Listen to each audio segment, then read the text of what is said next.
Now, I have wondered what causes strokes and heart attacks. But I've never come across the answer. And so, in February, I had my annual doctor's visit with the doctor from the Oklahoma Heart Hospital, which I consider the pinnacle of heart medicine in Oklahoma. And my blood pressure was 179 over 100. And he said, man, you need to get on some statins and lose some weight. And I've been on a diet for a long time. I've been on that wish it off diet. I keep wishing I could get rid of it. Now, let me tell you something about this diet. It is perfectly painless, but it don't work worth a rip. But anyway, the following week, I had another medical visit with my VA doctor up in Oklahoma City. And my blood pressure still 179, approximately the same thing, about 179 over 100, 110, something like that, which, that's pretty bothersome. I had no idea that my blood pressure was that high. And I just kind of, and they did some blood work. I always have blood work done at my annual VA visit. And so, he calls me back. He says, your LDL cholesterol is 270, and your HDL cholesterol is below 50. He said, we need to get those reversed. You need to be on statins and lose some weight. So I'm thinking, boy, my wish it off diet ain't doing too good here. And so the following week, which is get about the end of February or beginning around the 1st of March, sometime in there, I was on the way to work one Friday morning, and I thought, shoot, I'm just going to stop by Walmart, check my blood pressure. I just don't think it's this high. I don't feel bad. I mean, I feel good. I'm weighing around 160, 165, and it's been that way. I've been 160, 165 for a long, long time. And so I stop off at Walmart, and I get the machine booted up, and I stick my arm in there. And I'm 250 over 120. I thought, that thing, it ain't working today. And so I did it again, and I did it again. And every time it was 250, it was somewhere in the 250 over 120 range. And I thought, shoo-wee, I'm going to have a stroke or a heart attack before I can get home. So I went, by the way, does anybody know what causes a stroke? Or not actually causes, you know what a stroke is? Because that term is used a lot. Who knows what it is? How many don't know what it is? Okay, it's a clot. It's a blood clot, partial blood clot. It's got some calcium in it. It's got some LDL cholesterol in it. And it comes, I'm not going to get into how it breaks off, but it's in vessels, and blood vessels, and it breaks off and it goes downstream. And if it hits in the brain, it's called a stroke. And when it clots up, it keeps blood from going from that point any further in that distribution network. And so I think, I'm going to have a dang stroke or another heart attack before I can get home. And but I said, I'm just going to go to work and blow it off. I didn't feel any different than I did the day before. So I go over to the clinic, and the girls over there, they had to pick me up off the floor a year and a half ago, almost literally. And when I told them what my blood pressure was, Dr. Wynn, who at that time was my associate, she's now the owner, she said, you go home. I don't want to have to pick your dead body up. And so I went home, and I thought, I'm going to spend the day trying to find out what causes strokes and heart attacks, because I knew I was a sitting duck to have one. I mean, a sitting duck. And really, I knew it intellectually, but I had no idea how close I was to being a goner again. And so, and by the way, what causes a heart attack? What is it? When people say they had a heart attack, what's really happened? Nope. No blood flow to the heart. That's right. There's another clot that is broken off, and it's made of LDL cholesterol, calcium, and some blood that's congealed in a bunch of goo, and it's blocking up one of the arteries of the heart, which takes blood to the heart wall. And when that heart wall dies, it no longer contracts. And when it doesn't contract, it doesn't push blood around your body. And it's kind of like being hung by a rope from a tree. If you've ever experienced it, I haven't. But anyway, those terms are thrown around very loosely. And I don't think a lot of people know what the heck they really mean when they say that. I hear people come in all the time just saying their dog had a stroke and just walking around going, wagging his tail, and I think, nah, it didn't have a stroke. I know what a stroke feels like. I had one. So in my search for what causes a stroke and a heart attack, I go to the internet, I type in the question, what causes a stroke and a heart attack? And the first thing comes up is a YouTube video from a doctor in South Carolina named Ford Brewer. Ford Brewer began his medical career as the head of the preventative maintenance department at Johns Hopkins University Medical School. That's about the epicenter or the pinnacle of human medicine in the United States. And so he wrote their program and administered the program for a long time. Now he's a practicing medical doctor in South Carolina. And by way of that video, he introduced me, not personally, but introduced me and anybody else that listens to his videos to several other medical doctors and or PhDs who are studying and researching the causes of chronic disease. They all kind of have one thing in common.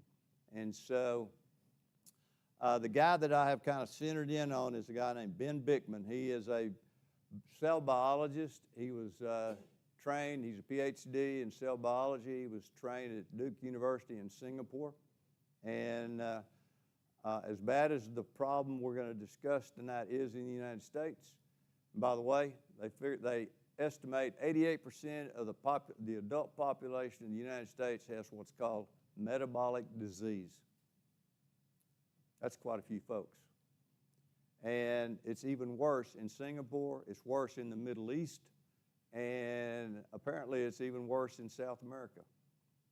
Okay, so in the course of him having this video on what causes strokes and heart attacks, he enlarged the scope of what actually is caused in chronic disease. And Bikman says that all chronic disease is caused by what's called the metabolic syndrome. Anybody know what the metabolic syndrome is?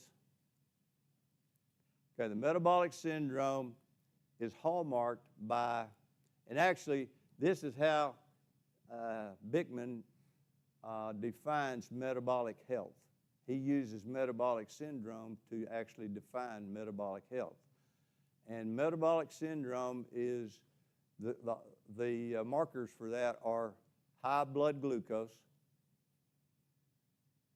high blood pressure, an increased circumference of the waistline, high triglycerides, and low HDL cholesterol. That's the one that is commonly called good cholesterol, as opposed to LDL, which is called bad cholesterol. And by the way, there have been studies done to show that there is no difference in the predisposition to heart attacks or strokes, no matter what your LDL cholesterol is or your HDL cholesterol. It doesn't matter. In fact, the video that I went to that Ford Brewer was produced, it said, what causes strokes and heart attacks? Hint, it ain't LDL cholesterol. So that was the first, and I knew it wasn't. But I could never get a doctor to tell me what causes it. So that's what began my search. And so I'm going to try to set the table before I get into the meat of the matter, what took me 30 years to figure out. I'm not going to make y'all wait a full 30 minutes. I'm going to tell you what it is, and then I'm going to kind of describe some of the problems associated with it. So, the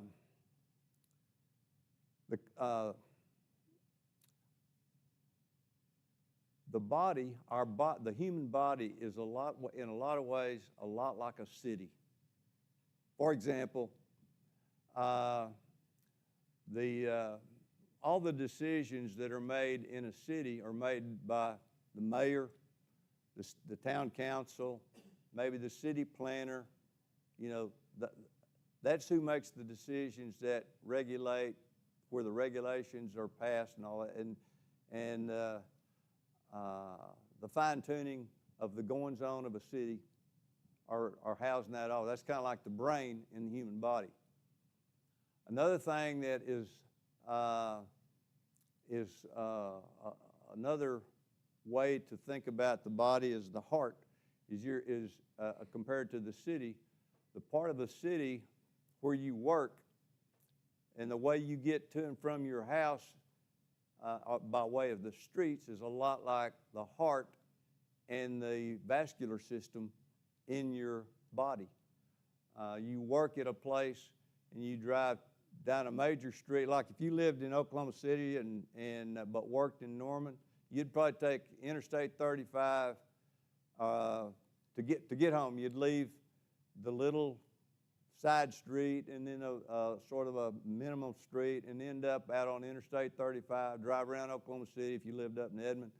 You'd take one of the major, like Meridian, and go in and take a numbered street, and then you'd get a smaller street that had a numeric number associated with it. And then you'd finally drive up in your driveway, you'd get out, and you'd walk through your sidewalk to your door. Okay, where you work would be sort of like the heart. And how you got to your work would be sort of like the blood getting out of the heart and going downstream. It'd go by a major vessel called the first one that it goes through is the aorta. And that's kind of like the interstate highway. And then the next vessel that you would go through, or the next street would be a major street, and well, the next ones in the body are called arteries. And they have names like femoral artery, carotid artery, one goes right here. And then they have you have some smaller streets that have numbers on them, but there are smaller vessels that are going back home in the blood, and those vessels are called arterioles. That just means a smaller artery. And then from the arterioles, the very smallest ones become capillaries.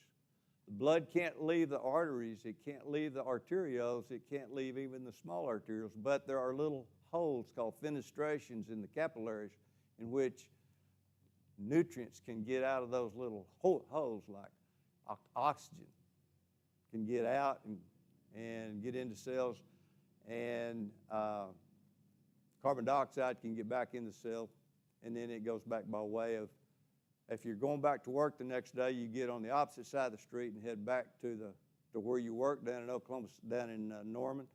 And if it's in the blood, if it's in the body, you get back into this bloodstream or the blood system, and you go by way of the veins back to the heart. So, and then in my example, comparing a city to the body, or the city, all cities have homes, and the body has cells. And there are a lot of similarities between homes and cells. Every home has an entryway and an exit way, and it's called a door, believe it or not. And some doors are different shaped. And some doors are 36 inches wide. Some doors are 32 inches wide. And if it's a front door, I can't believe anybody put a 32-inch door in their front door, but it's happened. And some doors are probably 40 inches wide, and that's just standard. There's a lot of variations. But in the cell, the doorway into a cell is called a receptor. And there are different receptors for different phenomena that occur inside the cell. And we're going to be talking about metabolism, but do you know what two nutrients are required for production of energy? Every cell requires two nutrients for the production of energy. What two nutrients are those? John, you're not allowed to. What? That's a good guess. Well, hey, listen, I'll offer you to participate because I want you to know you're not alone. You're not alone. If you don't know, I want to open your eyes. That's what I'm trying to do. And by the way, biblically speaking, I'm standing on the reason that I think this is important is 1 Peter 5:8. And that's the one about your enemy, the devil, walks about like a roaring lion, seeking whom he can devour. One of the ways that we are devoured is by deceit. And there's a lot of deception has been visited upon the medical needs of people in this country. So, where was I? What two nutrients does every cell require? Fructose? No. But a good guess. Oh, glucose? Glucose is definitely the one we're looking for. What's the other one? Oxygen. Every cell requires oxygen and glucose. One molecule of glucose can be made into 34 molecules of the energy called ATP. That's in the mitochondria. There's two that are made outside the mitochondria for a total of 36. But I was astounded. I didn't know this, but you know how many cells there are in the body? The average male has 36 trillion cells. The average female has 28 trillion cells. That's 28 followed by 12 zeros. The average 10-year-old kid has 17 trillion. Now, whenever the oxygen gets into the cell by diffusion, glucose can't get in the cell by any other way than through a doorway that is opened by insulin.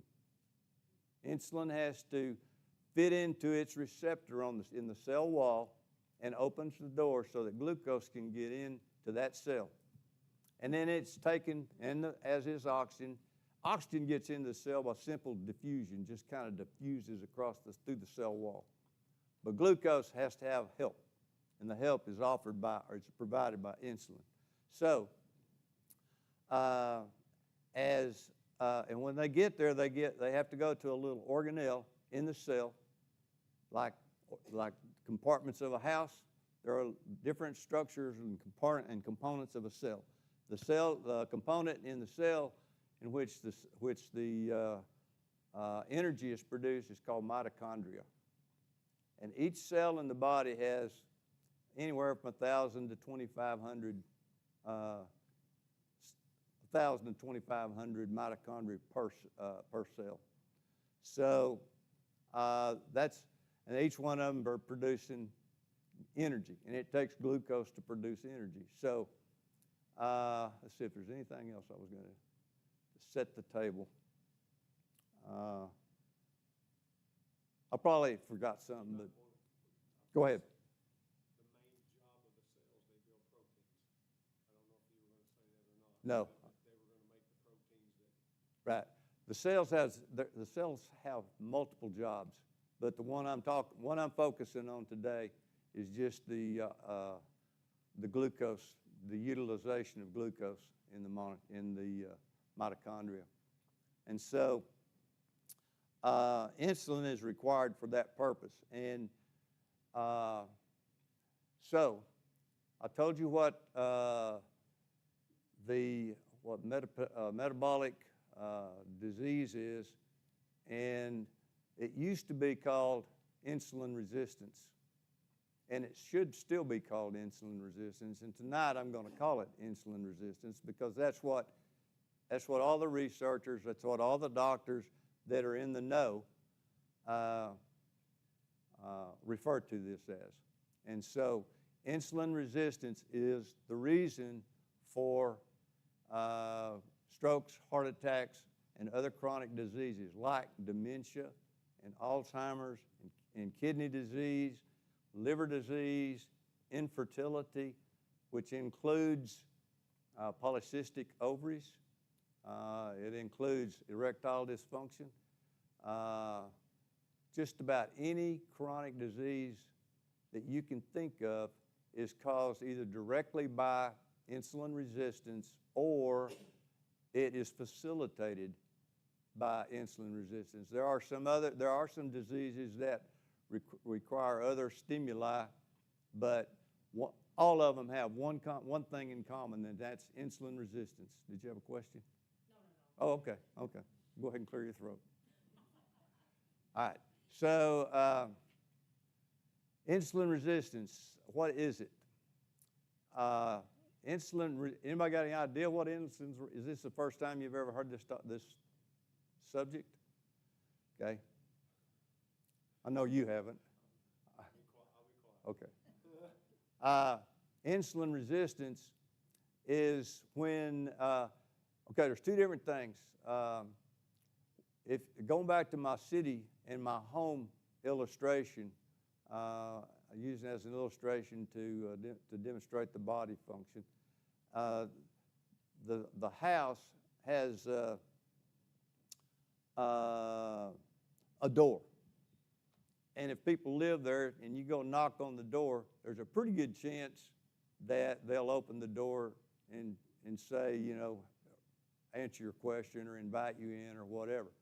And so you would say that they are being receptive, okay? And in a cell, whenever the cell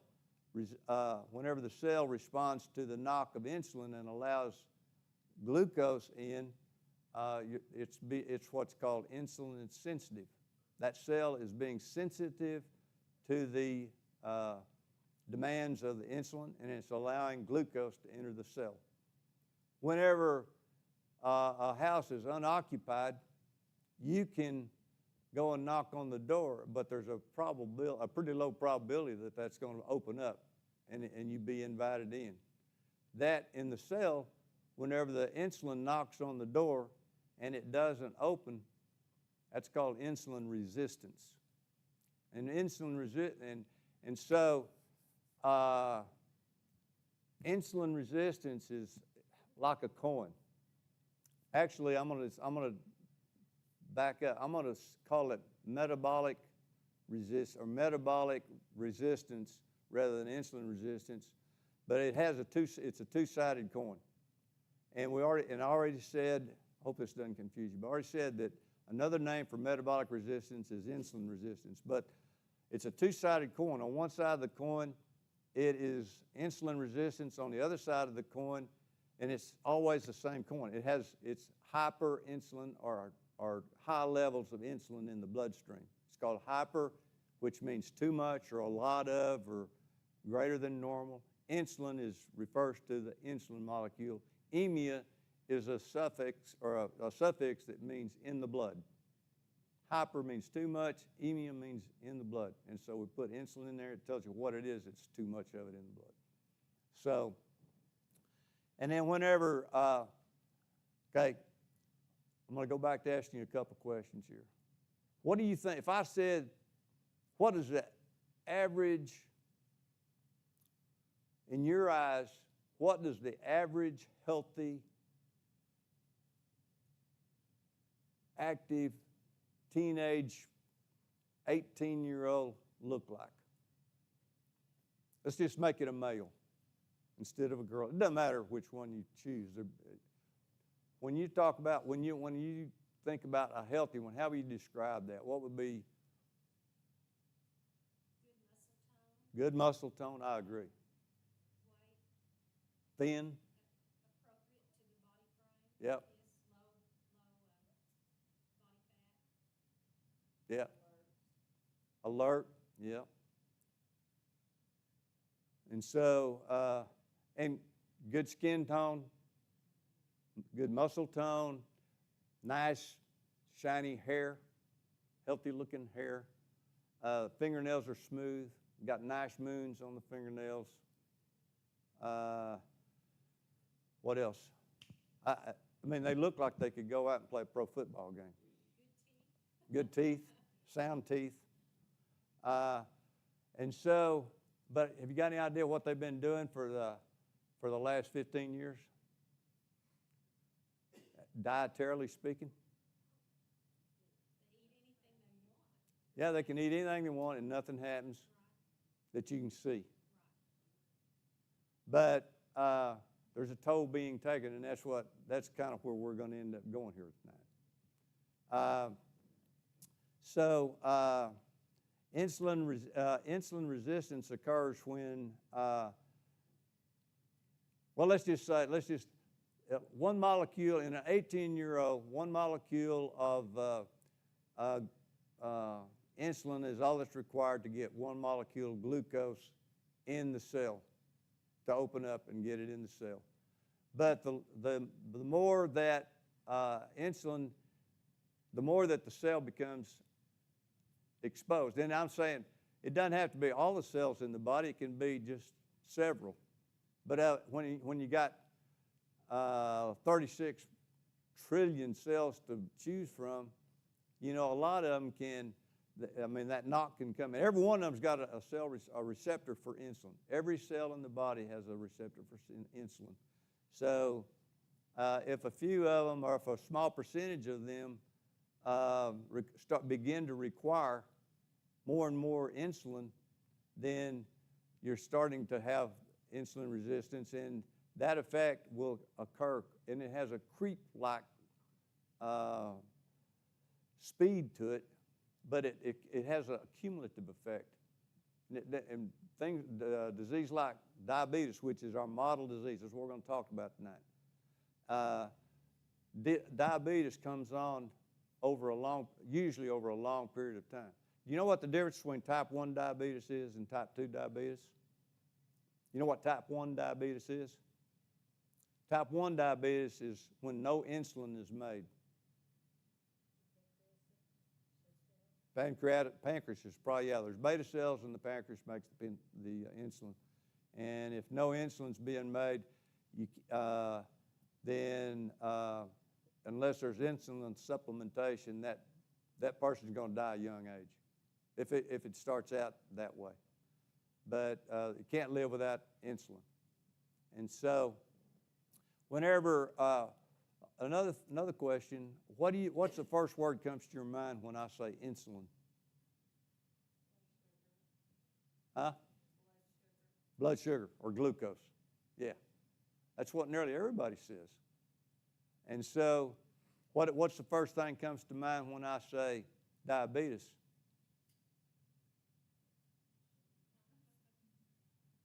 What do you think is, what is the way you would characterize diabetes? Is that a problem of too much glucose, too little glucose, too much insulin, or too little insulin? Everybody put their hands in the air. Everybody put your hands in the air. Okay, now if you think it's because of too much glucose, put your hands down. If you think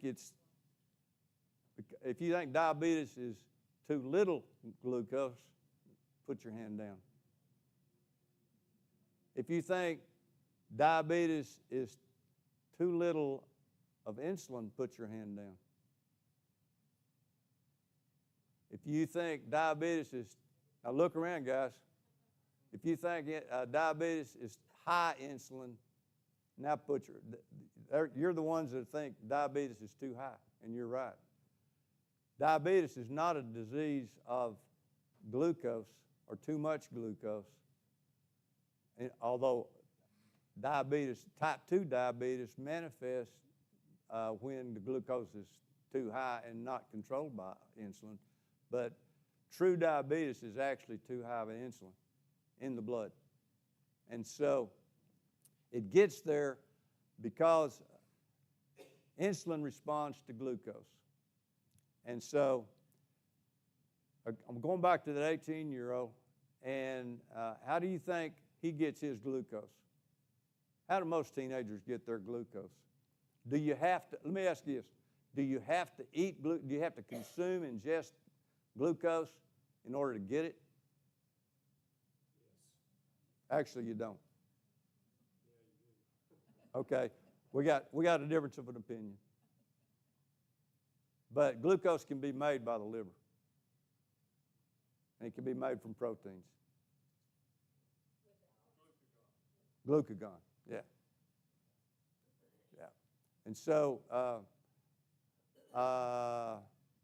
but nearly all glucose is ingested. And so, how do you think most teenagers get their glucose? Huh?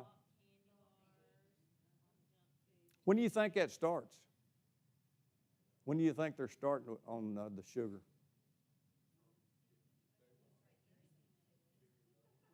Yeah, 2, 3, 4 years old. You give them all kinds of candy and sugar-related products to kind of appease them. You know what? Eric Clapton was in an interview on 60 Minutes, and of course, he ended up addicted to heroin. But he said his addiction started with sugar when he was 3 years old. And he blames sugar on his heroin addiction somehow or another. I don't know how he connected those dots, but yeah, right. So anyway, one of the things that Bickman, when I got on my quest to, as a result of that first video that I did, one of the things that Ford Brewer emphasized to quit was to don't do any breads, pastas, don't do any fruit juices. He said quit all fruits and several other things. But Bickman doesn't agree. Bickman thinks that if it's whole foods, if it's a whole fruit or a whole vegetable, they're okay. It's the starches and sugars that are sold in bags or boxes that have barcodes on them. Those are the ones that you need to try to avoid. Okay, and so as more and more sugar is ingested, it takes more and more insulin to store it or to open up cells. And there comes a point when the cells of the body cannot take any more insulin. I mean, they're full up. And so the insulin or the glucose has got to be, that's in the bloodstream, still got to be stored somewhere, because glucose and insulin cause damage in the body that actually ends up causing the diseases, that the chronic diseases, especially strokes and heart attacks that I was going to mention. But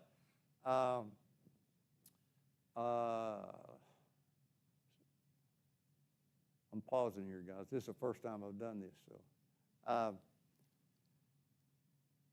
where was I at?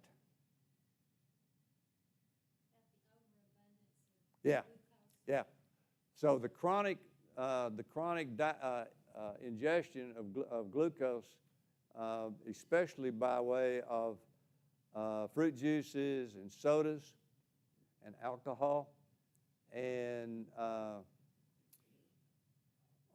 anything really, breads and pastas, just about anything, all the refined sugars, those all are glucose and requires more and more insulin. And as more and more insulin is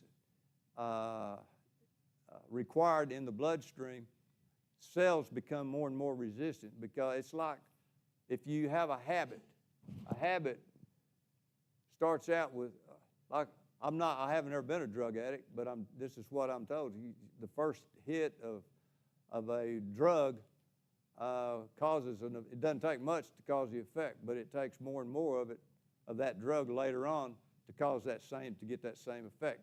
the body becomes resistant to the effect, so it takes more and more of it to try to cause that effect. So what happens at the cell level is after where one molecule of glucose is introduced to the cell, it only takes one insulin molecule to open that door. After that pounding, the cell starts to lose its receptivity, its sensitivity, and it won't open the door quite as easily. It takes more and more. So the body tries to induce more and more insulin to be reduced or to be released in order to open the cell doors that are not opening. And so it ends up being a vicious cycle. And so insulin, I'm going to kind of wind it down right here, but insulin resistance is at the heart of the problem of all chronic diseases. And the causes of insulin resistance, I almost forgot. The causes of insulin resistance are grouped into two different categories. One's primary category, the other secondary causes. The primary causes are stress, and stress is not sort of like stress is actually more related to, that he's talking about, is related to cortisol and epinephrine, which are both produced by the adrenal gland, but that's about the only thing they got in common, except for the end. Both of them, when released into the bloodstream, cause high levels of glucose. They induce glucose production. And so the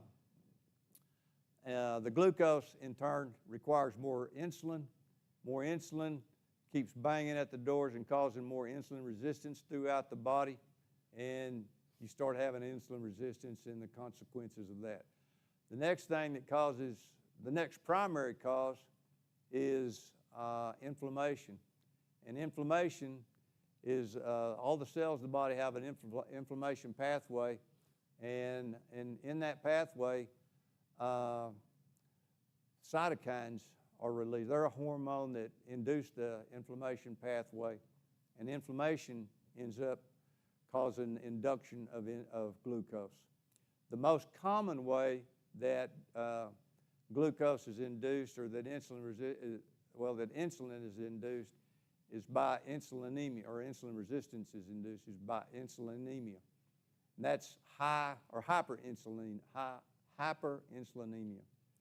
High levels of insulin are the primary driver of the insulin resistance syndrome. So what can you do about it? There are two different ways that you can approach therapy for insulin resistance. One is drugs, and I know one of the drugs that is talked about is metformin. It's the most prescribed medication for type 2 diabetes in the country. Metformin has got some value, but metformin also is a poison for the mitochondria, believe it or not. So, and all the drugs that are prescribed have side effects that are just as bad as what they're trying to clear up.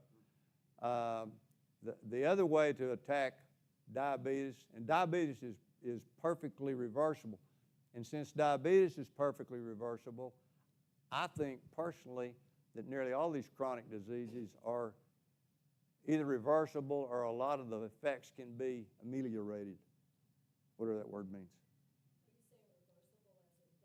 Yep, as a getting off of medication, yes. Not type 1, type 2. And all these people that think they're in pre-diabetes, and okay, I'll come back to that in a minute. But all these people think they're in pre-diabetes, they're in diabetes. They just ain't got to the point they got recognized type 2. Type 2 diabetes is when both the glucose and the insulin are at high levels in the blood, abnormally high levels. And so, but diet is your other thing, and there's three basic food groups. One is protein, one is fat, and one is carbohydrates. Proteins do not induce glucose at all. fats do not induce proteins at all. And the effects of fruits and veggies have very little effect on it. It's mostly the kind of carbohydrates that come in bags and boxes. And it's defined, on the box it'll be sugars or refined sugars. Those are the ones that actually cause the biggest part of the problem. So one of the things that Ford Brewer said was 10-pound weight loss has a huge effect on insulin resistance.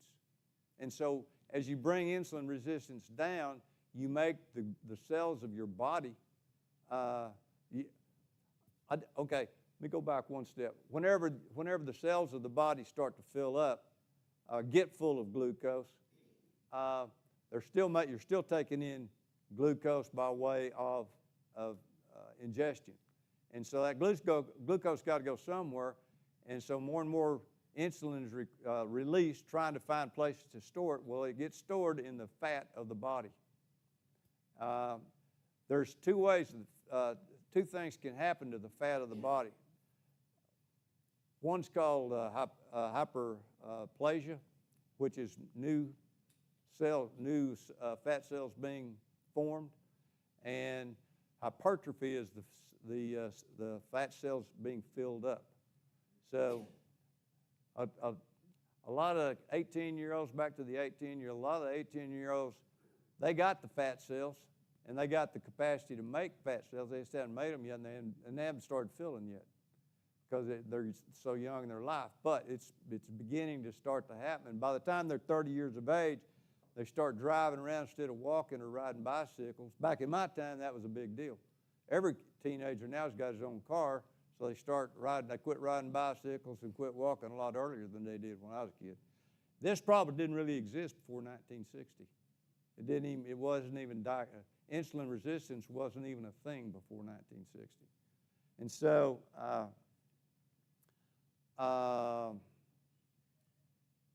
keep losing my place here.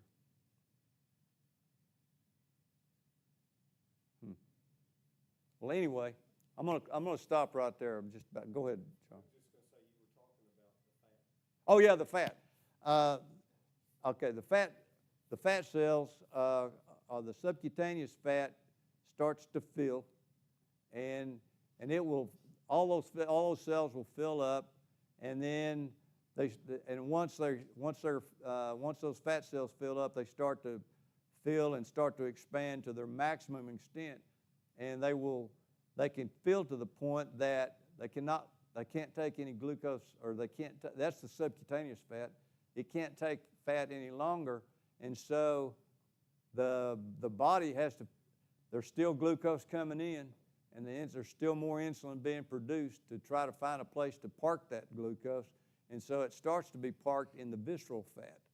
The visceral fat, particularly the liver, it can be parked in the liver, the gut, the heart, the kidney. Everywhere there's a storage place for fat everywhere in the body except for the brain. And so and whenever it gets to that point, then usually by then you're type 2 diabetic. There's nowhere for it to go. And both of them are just high. And whenever the fat cells get to the point of maximum fill, they actually start to cause some bursting, which causes inflammation, which we've already alluded to, causes insulin resistance, leads to insulin resistance by way of inflammation. But fat is broken down and becomes a goo that gets into the blood in the form of free fatty acids, which is always on your blood test. And one of the markers that measure that is triglycerides. So I know when I got connected up with Ford Brewer, he's got an online service that he calls in to the labs, Lab Quest, I think it's the name of these labs. And there's one in Ardmore. I went over there. He set the appointment up for me. And the test that most doctors don't even know. I'm sure my two doctors in PA do not know what causes strokes and heart attacks. And they've been told that it's LDL cholesterol, and they've been, and so they tell you to take your statins and lose weight. They don't give you a reason why, just that's what they think. Most of them think that, and most people think that when your glucose is normal, that you're okay, you got no problem. And that's the furthest thing from the truth. Because your glucose will stay normal for a long time, and while the insulin is just growing and growing and growing. The hyperinsulinemia. And that damages vessel walls, which is another talk. But hyperinsulinemia is occurring for a long, long time before type 2 diabetes is officially recognized. And so you go to your doctor and he wants to do A1C, which the American Diabetes Association recognizes that 70% of the cases of insulin resistance are missed by the A1C. Glucose misses 50% of the cases. The oral glucose tolerance test only misses 10% of them. Oral glucose tolerance test is what I had done, and that's where you fast overnight, and then you go in and you have your fasting glucose measured, and you have your fasting insulin measured. Nobody gets their insulin measured hardly ever. It's glucose, and that's what the medical community flies by, is glucose, and it's a total lie. It is totally wrong.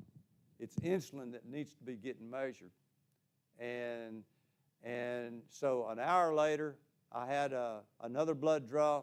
Again, they checked my 1 hour. They challenged me with 75 grams of sugar and a drink. And 1 hour later, I had a blood draw for glucose and for insulin. 2 hours later, glucose and insulin. Insulin's supposed to be down to less than 20 at the 2 hour mark. And I think I was at 67.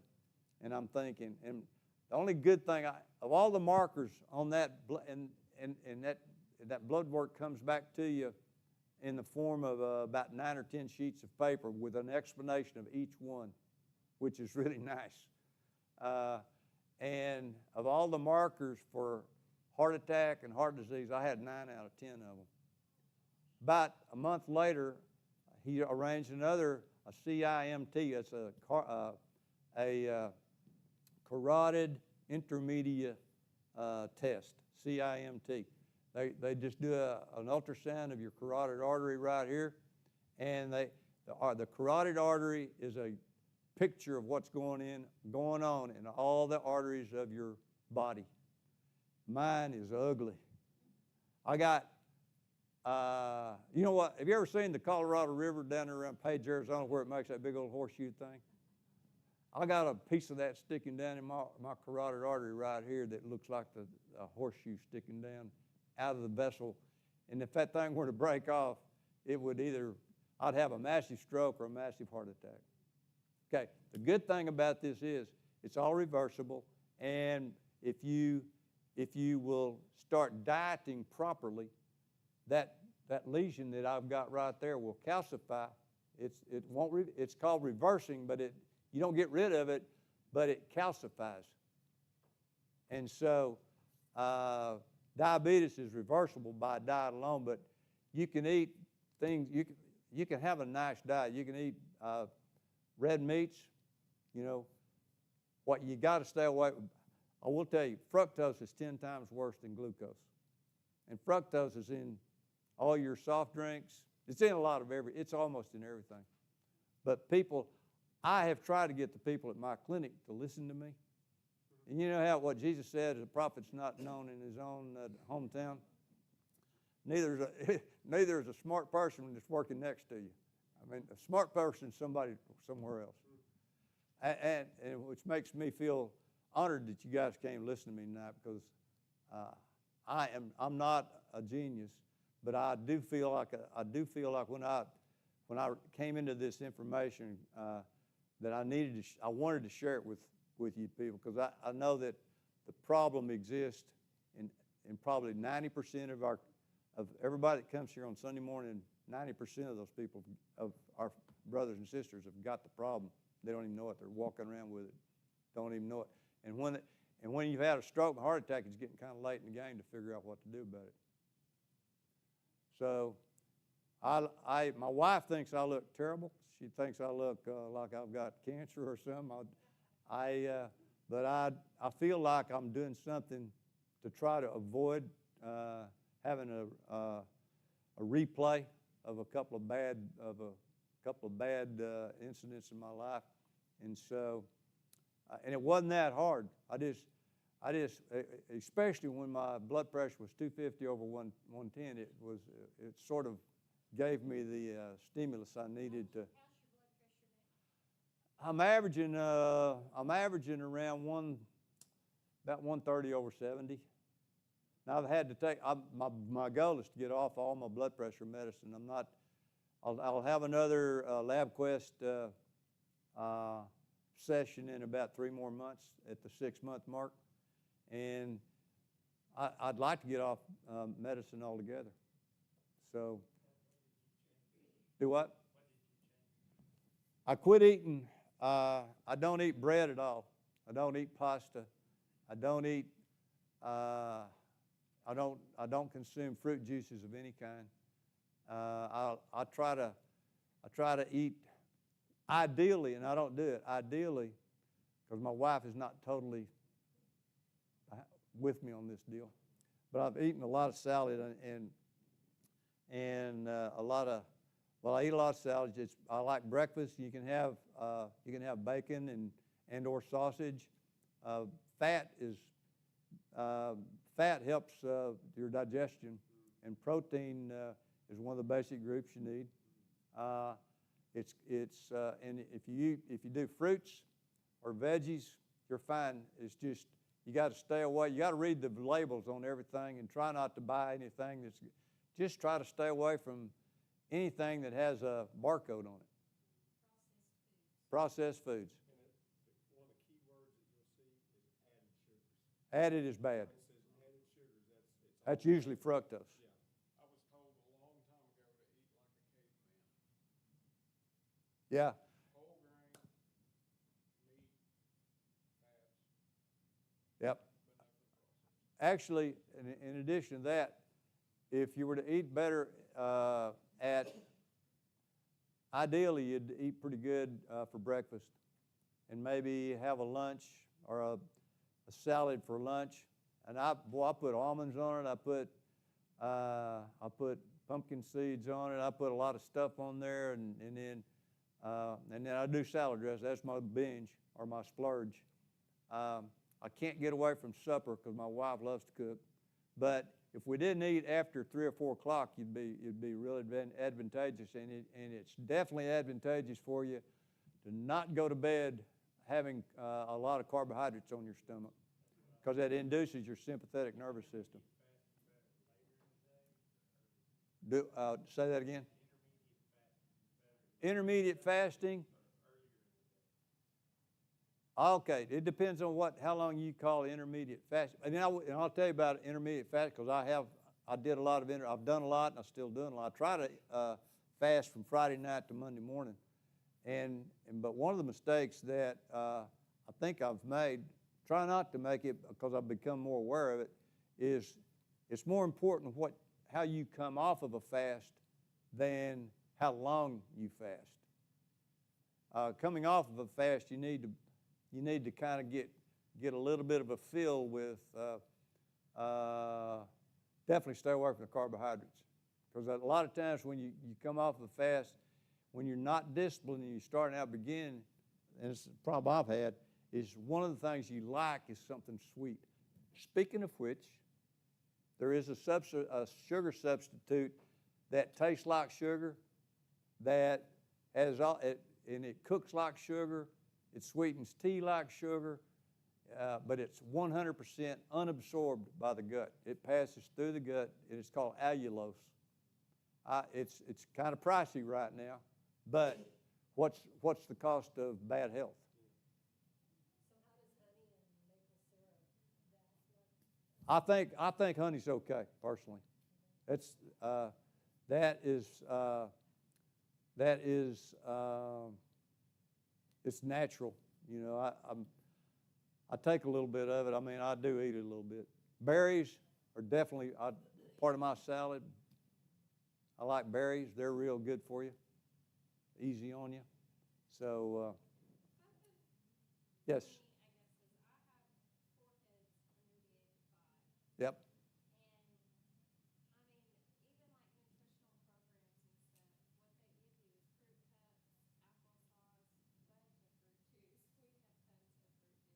Yep.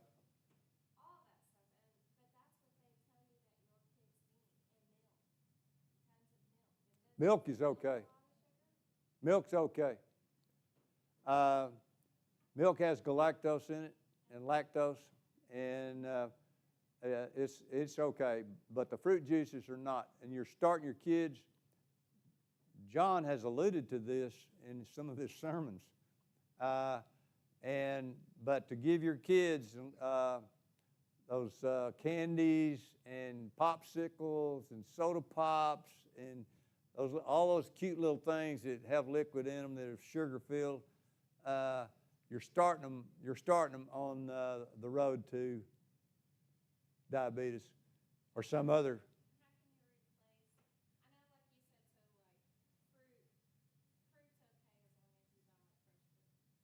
I said what? Yeah.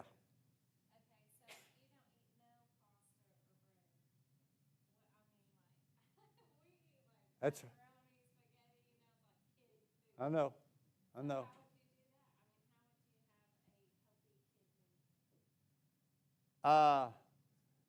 Okay, I'm going to steal some of John's thunder here.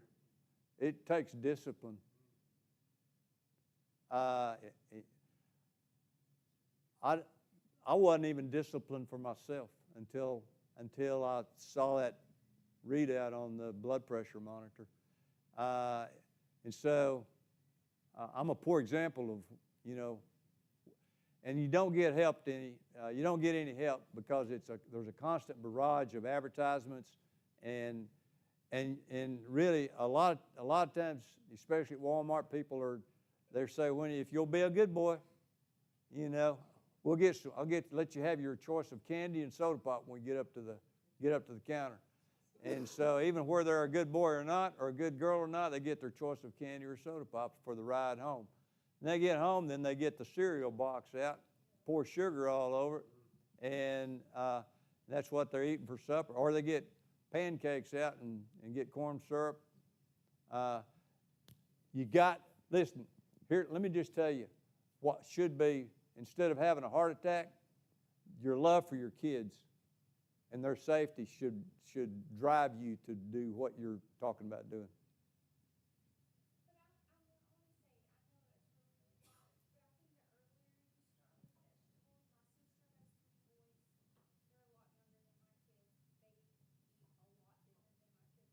Yeah.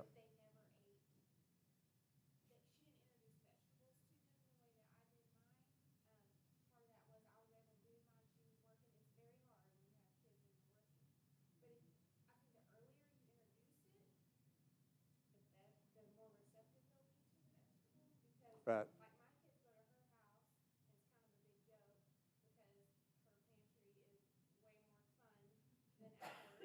Yeah.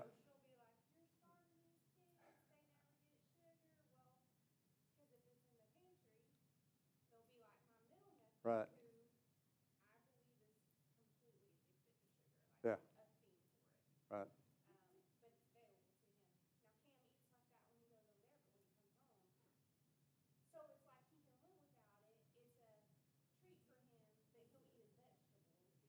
Yeah. Yeah, I got a lot of.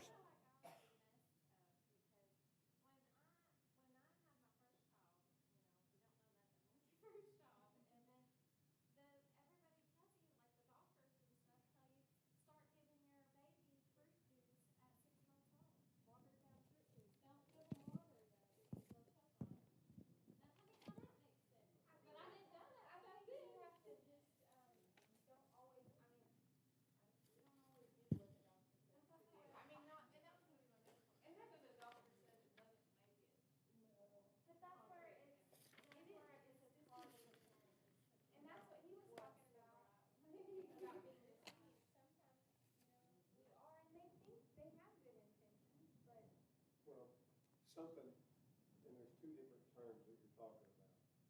In living in a small town of Tishomingo, it's hard to get. If you were in a bigger city, if they make fruit juices that are pure whole fruit juices that don't have sugar added, that you can get and they're not, but then around here, all we're gonna get is Sunny Delight. One of the problems with fruit juices is a lack of fiber,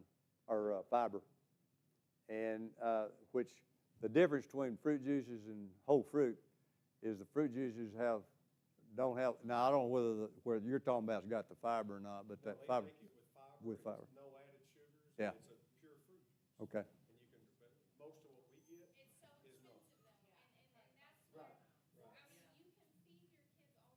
That's why you do get what you're talking about, the foods that you get given to, available to you, a lot of juice. It's less expensive. So Yeah. then you run into the issue of it's really expensive to feed your, if you just shop around the grocery store and not go to the middle, Yeah. you're gonna spend a whole lot more. The one thing I want to emphasize here at the end is the importance of, in spite of what your doctor says, because he probably doesn't know, if you don't get an insulin test, you're not getting tested.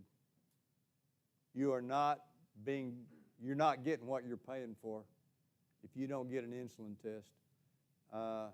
No matter whatever other test, and that OGTT, that oral glucose tolerance test, includes the glucose and the insulin.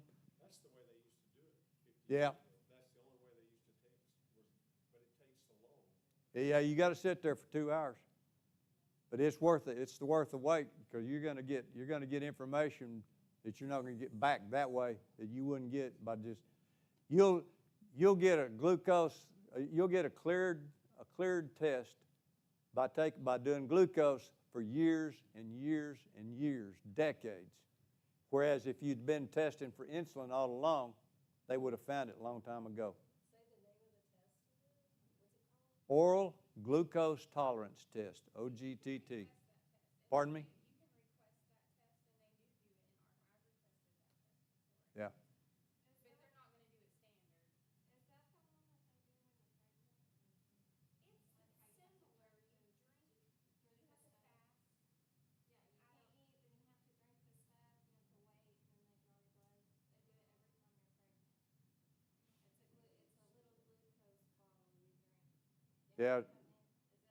But you don't get the I don't know. reward that he's talking It about. may be because there's a high incidence of pregnancy-induced diabetes. Yeah, So I'm gonna guess that that's probably why. maybe. Yeah. Sure may be. So the oral glucose tolerance test checks for insulin. Yes. That's the best way to look for that. Yeah. And again, insulin resistance is at the heart of every chronic disease. And you know what really, at my age, you start thinking about things like dementia and Alzheimer's. And it hurts my heart to look at Steve. Can I say something about that? Because this is something that since Martha started with hers, I kind of have looked into the stuff that you're talking about. And one of the things with dementia or Alzheimer's is the sugar. And Martha was a sugaraholic. I mean, she would eat the dessert over the meal. She Yeah. would rather do that. And so that's something that I've really tried to look into for my family. Yeah. About that, because I do believe there's a connection, just like what you're saying. Yeah, there is. It's been proven. It's not me. I haven't proved it. I'm just telling you what. I'm just passing the information along. You said something that made me think about something. Okay. Again, you can request the insulin test. You can also, if your doctor won't cooperate, you can get a hold of Ford Brewer, and they'll order the test for you. And you'll go to LabQuest in Ardmore. They got one in nearly every larger. Oh, I know. I was going to tell you about the CIMT test. He'll schedule that one for you too. But visceral fat, the only way to measure visceral fat is with an MRI. So far, that's not real cheap. But I can tell you that I've had a big lipoma on the back of my neck since early 2000, and it's a big fat thing. And since I started losing weight, it's almost gone. So, and this fat right here is gone. There's 25 pounds of this is gone. So I'm assuming that maybe my visceral fat is doing better too. But I know that, I know that my fat pool, my subcutaneous fat pool, and the fat cells have gone down in their fill of fat, and so they're becoming more insulin sensitive. And so I can't do anything but be better off. I may not be cured up, but it's going to. Did you have a comment, John? I was just gonna, what you were saying, to back up, what I learned, and this is where it's really dangerous, when they give you like the metformin. Yeah. Okay, it gets the sugar out of your blood, so your glucose level looks good. It gets it, but it's still gotta go somewhere. Yeah. And so you think your glucose is great, got your sugar level under control, but it is building up that visceral fat, because that glucose has to be put somewhere. Got to go somewhere. You can't use it. You just got it out of the blood. So like, I'm just affirming what you said.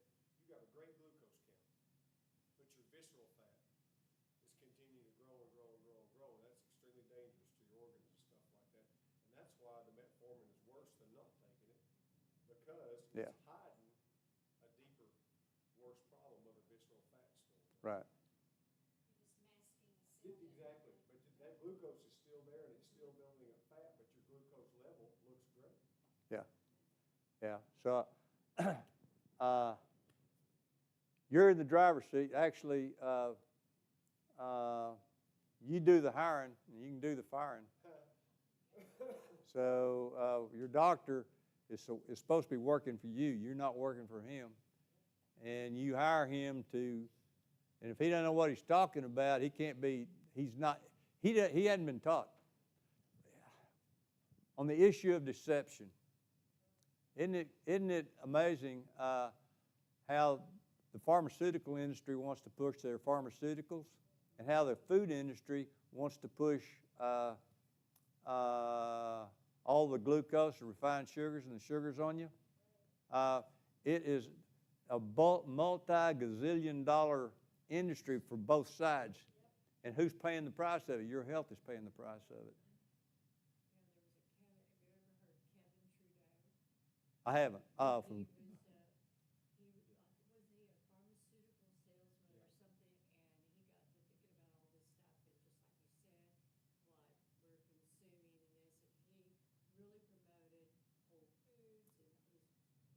I have heard of him. Yeah.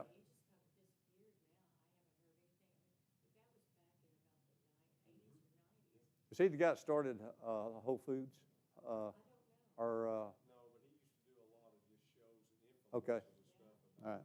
What she's talking about. Mm-hmm.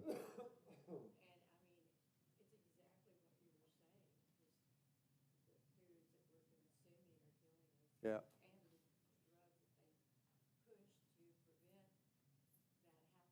Yeah.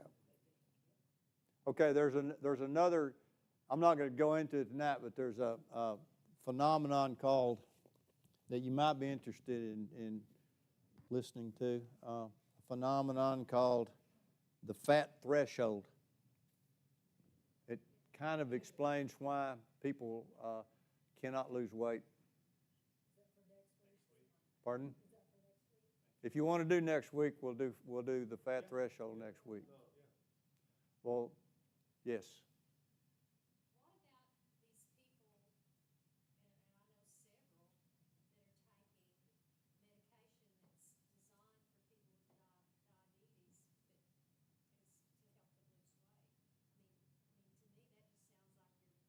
Ozempic and Wegovy. Yeah. They promote a hormone called leptin, which is the fat actually produces three hormones. One's called leptin, which is a satiety hormone. Another one is called resistin, which causes the fat cell to shut down, not accept any more. It's full. It doesn't need any more storage of glucose. Glucose is stored in the form of fat in fat cells. And resistin, and then there's another hormone that fat cells produce called adiponectin. Adiponectin is the one that stimulates hunger. So, and that's all sort of the fat deal that what did I call that? The fat threshold. I can't remember that name, threshold. Yeah, the fat threshold. It has to do with those three hormones. Yeah. Good segue into the fat threshold. That's another topic that I'm going to do next week. Yeah.